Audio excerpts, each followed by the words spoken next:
Greek gods and Greek mythology are a splendid thing and are very, very, very important in Greek mythology. As you read more about Greek mythology, you will find that most of the gods that appear in it are mainly the source of the problem. It's either Aphrodite being jealous of a lady who is actually her son's lover, or just Hera just being jealous, or being super jealous that her husband just cheats on her. Her husband just cheated on her, on some other woman. Either way, they appear and usually curse or help each other or immortal. Whenever this happens, it usually is sort of bad, sometimes bad and sometimes good. These gods are usually liars, or sometimes lying about something, or just mainly in general, just trying to help. Or sometimes they're nice, sometimes they're good. It doesn't really seem to be accurate. They're just a bundle of emotions that keep on sprinting out whenever they want to. The first god that we are seeing is Zeus, who is holding a lightning bolt because he is the god of thunder and who is the leader of a ruler of all the gods. Next to him is Hera, who is the goddess of childbirth and marriage, and she is the queen of all gods. And therefore, she is holding a child. In front of them is Pan, with his pan flute, and is the god of shepherds, and god of shepherds and the wild.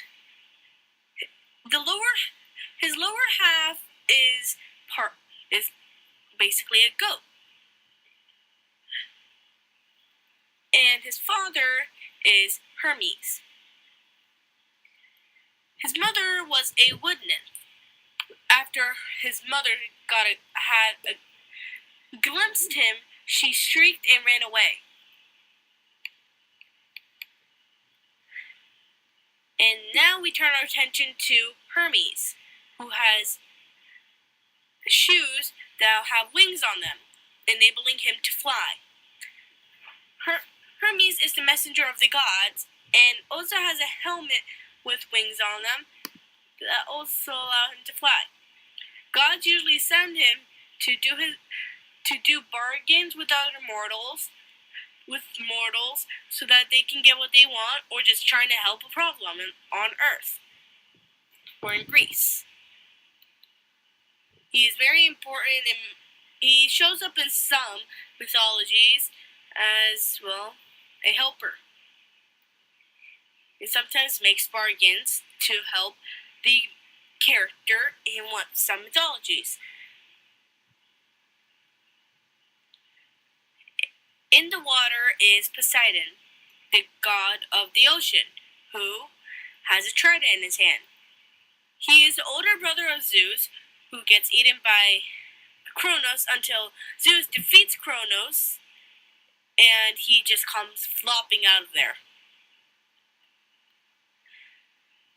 Right next to his right hand is Aphrodite, who is holding a cup and is the goddess of love. She is usually very jealous when people are too good or better looking than her, and draw attention to more men. She, like Hera, curses a couple of people when she's very, very, very, very grumpy or just jealous. I think Aphrodite and Hera will get along very well. Now, on Poseidon's left, we see Eros, who in Roman name is called Cupid. He sometimes appears as a helper and has the ability to turn himself invisible, and he also has a bow and arrow that he can shoot people with to create love. He is the god of love. He also has wings, beautiful wings, that he can fly around with. In one Greek mythology, he is trying to get a girl, but his mother would not let him. So she puts his lover onto a couple of tasks that no mortal can do normally, but he sends invisible creatures to help her. It is a very sweet story. Now behind Eros is the legendary, well, not very legendary, but the amazing Athena. Athena is very, very, very smart, and her mother was eaten by Zeus because Zeus heard a story or a prophecy or whatever it was that his girlfriend, wife, child will be smarter and stronger than Zeus. So preventing this, Zeus ate her, like Kronos, eating his children. Like father, like son. But one day Zeus had a headache, and then he asked someone to crack open his head with an axe, or just he cracked it open by himself. There's different versions of the story, but either way, Athena just came climbing out of his head / noggin, and then she had even weapons with her when she was born out of Zeus's head. And that is how Athena was born.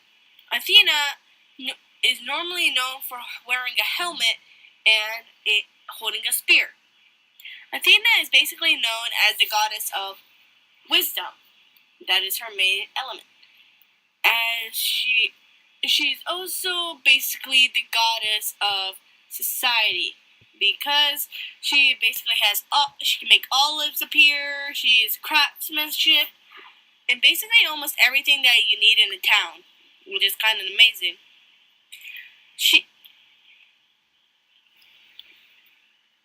And all these gods have a very important role to do in each Greek mythology.